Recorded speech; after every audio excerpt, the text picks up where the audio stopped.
Hello dear students, कैसे हो आप लोग। आज मेरी बात होने वाली है क्लास 12th मैथ्स के स्टूडेंट्स के साथ। बच्चों, जैसे कि आपको पता ही है कि लास्ट 2 साल के अंदर एग्जाम पैटर्न में बहुत ज्यादा चेंजेस आ गए। पहले कम शॉर्ट आंसर्स क्वेश्चंस हुआ करते थे, उनको बढ़ा दिया गया, ज्यादा शॉर्ट आंसर्स क्वेश्चंस कर दिए गए।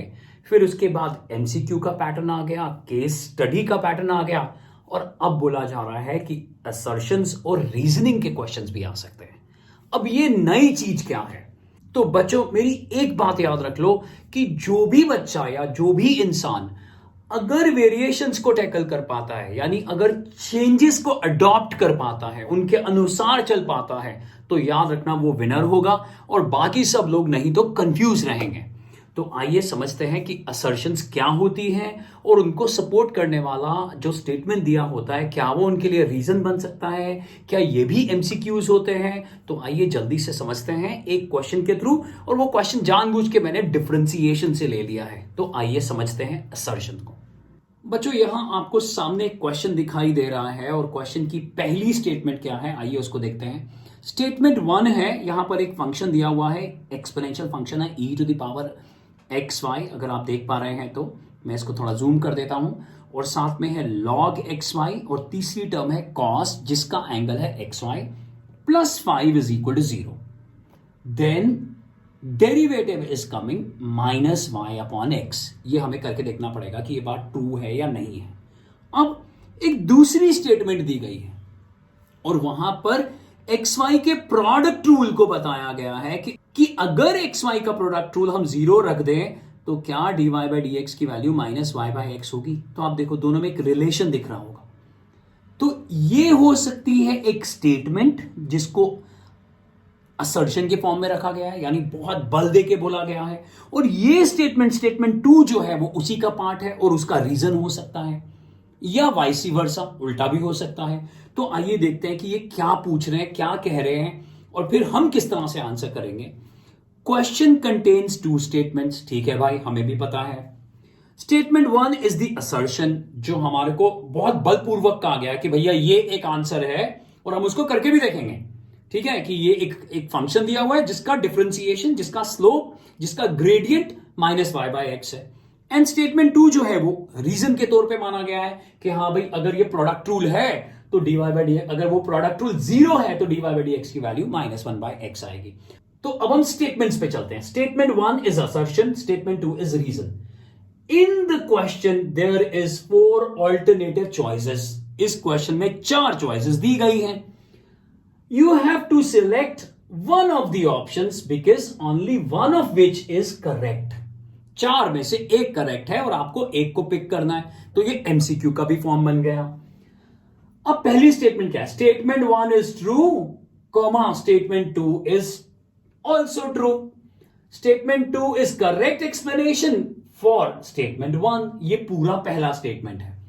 जबकि ये क्या है? Statement 1 is true, statement 2 is true, but statement 2 is not the correct explanation of statement 1। और इसी तरह से स्टेटमेंट 1 ट्रू है, स्टेटमेंट 2 फॉल्स है, और यहां देखिए डी में क्या आ गया? स्टेटमेंट 1 फॉल्स है, जबकि स्टेटमेंट 2 जो है वो ट्रू है। तो ये 4 ऑप्शंस बनते हैं। इस तरह की कॉम्बिनेशन बनती थी तो इन्होंने 4 ऑप्शंस दे दिया और कहा कि एक जो है वो ठीक है। तो आइए सबसे पहले, ये तो हर बच्चा जानता है कि भाई अगर मैं जल्दी से स्टेटमेंट 2 की बात करता हूं और स्टेटमेंट 2 का डेरिवेटिव निकालता हूं, यानी प्रोडक्ट रूल निकालता हूं, और ऑलरेडी अगर ये 0 है तो हम क्या कर रहे हैं? Differentiating y with respect to x।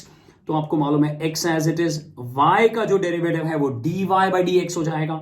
बहुत बार करा होगा, मतलब अब तो ये आपकी मसल मेमोरी बन चुकी होगी, धड़ाधड़ आप इसको कर रहे हैं। Plus y as it is और x का डेरिवेटिव 1। तो ध्यान से देखिए, अगर मुझे dy बाई डी एक्स निकालना होगा तो मैं y को शिफ्ट करता हूं और फिर x को डिवाइड करता हूं, तो मेरे पास आ जाता है dy by d x is equal to minus y by x, which is correct. मतलब आप इसे ओरली भी कर सकते हैं, ठीक है? जरूरी नहीं है कि आप इसे करके देखेंगे। अगर आप कॉन्फिडेंट हैं तो आप इसे ओरली भी कर सकते हैं। हाँ, बट अगर थोड़ा भी डाउट हो, थोड़ा भी कंफ्यूजन हो, तो अपनी सुनिए, इग्नोर मत करिए चीजों को और जल्दी से कर डालिए। देखिए कितना टाइम लगा है, ज्यादा टाइम नहीं लगा। अब हम क्या करते हैं, हम क्वेश्चन पे आते हैं। क्वेश्चन क्या है? e⁻xy और शायद log xy और ये है cos xy प्लस 5 के बदले अगर इसमें वेरिएशन देनी हो तो लैम्डा भी लगा सकते हैं, बीटा भी लगा सकते हैं। उससे क्या होगा, लगेगा क्वेश्चन खतरनाक है, बट क्योंकि वो कांस्टेंट होगा उसका डेरिवेटिव तो भाई जीरो होना ही है। तो यहां अगर मैं असर्शन को छोड़ू तो आपको लगेगा यार स्पीड ज्यादा है, यूजुअली इतनी ज्यादा स्पीड से कराते नहीं है ये। मैं असर्शन के समय में स्लो था, लेकिन ये क्वेश्चन बहुत बेसिक है तो इसलिए थोड़ा स्पीड से भी हम कर रहे हैं।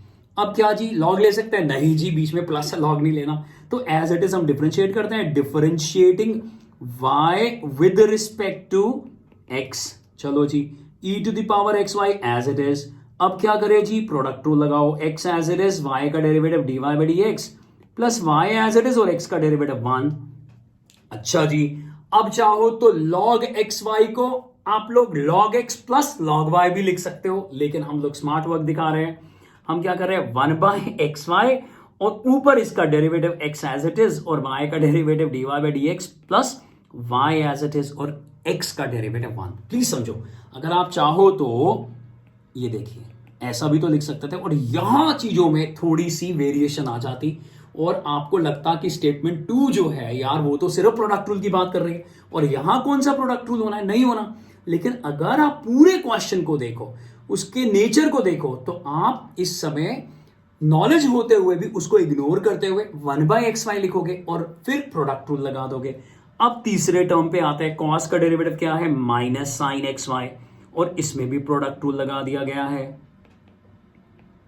ये देखिए, और 5 का डेरिवेटिव 0 और सामने क्या है, इक्वल टू 0। अब ध्यान से देखो बच्चों, अब स्माइल आ गई, अब तुम्हारे फेस पे मुस्कुराहट आ गई है भैया कि ये पूरे का पूरा हम लोग कॉमन लेने वाले हैं। तो आप जैसे ही इसे कॉमन लोगे मेरे बच्चों, ध्यान से देखो ब्रैकेट में क्या आ रहा है, ब्रैकेट में आ रहा है e to the power x y plus 1 upon x y minus sine x y is equal to 0। तो हमारे पास दो ऑप्शन है, either this is equal to 0 और दिस इज इक्वल टू 0। ऐसे कई सारे क्वेश्चंस हमारी एनसीईआरटी की मिसलेनियस एक्सरसाइज में भी हैं और वो सारे के सारे जितने भी क्वेश्चन है, क्वेश्चन बाय क्वेश्चन पूरे हमने यहाँ सॉल्व करे हुए हैं। प्लेलिस्ट दी हुई है, मैंने यहाँ डिस्क्रिप्शन बॉक्स में भी उसका लिंक डाल दिया है। और इसके अलावा हमारे पास टेलीग्राम ग्रुप्स हैं जिसको आप ज्वाइन कर सकते हो और फायदा उठा सकते हो वीडियोस का और मटेरियल का। तो बच्चों ध्यान से देखो, अगर मैं अब डेरिवेटिव की बात करूंगा तो मैं इसको 0 के साथ इक्वेट करूंगा, और जब मैं इसको 0 के साथ इक्वेट कर रहा हूं तो आप खुद सोचो, ये सेकेंड स्टेटमेंट, ये रीजन बन गई इसके लिए। ध्यान से देखिए, सेकेंड स्टेटमेंट फर्स्ट के डेरिवेटिव के लिए रीजन बन गई है, क्योंकि मुझे डेरिवेटिव चाहिए। तो जैसे ही मैं इसको इक्वल टू 0 लूंगा यहां पर अब बच्चों, तो मेरे पास आ जाएगा x dy by d x plus y is equal to 0 और dy बाई डी एक्स की वैल्यू आ जाएगी माइनस वाई अपॉन एक्स। समझ में आ गया?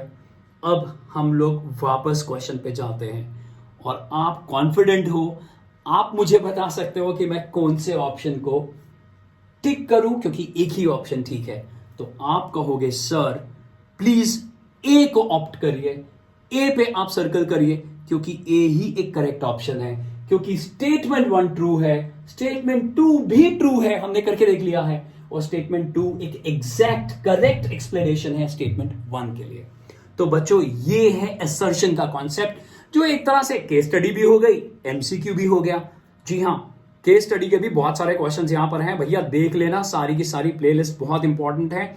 9 से लेकर 12 तक के बच्चों के लिए कंटेंट यहां डाला जाता है। इसके अलावा अप्लाइड मैथ, सीपीटी, एनडीए के भी बहुत बहुत इंपॉर्टेंट कॉन्सेप्ट्स हैं अलॉन्ग विद जेईई। तो बच्चों इस तरह के क्वेश्चंस हम और आपके लिए लेकर आते रहेंगे। ये एक नया पैटर्न है, आप इसको करिए, बहुत मजेदार है और ये आपके कॉन्फिडेंस परसेंटेज को तो बढ़ाएगा ही बढ़ाएगा, कॉन्फिडेंस को भी बहुत बढ़ा देगा। बच्चों पढ़ते रहिए और आगे बढ़ते रहिए।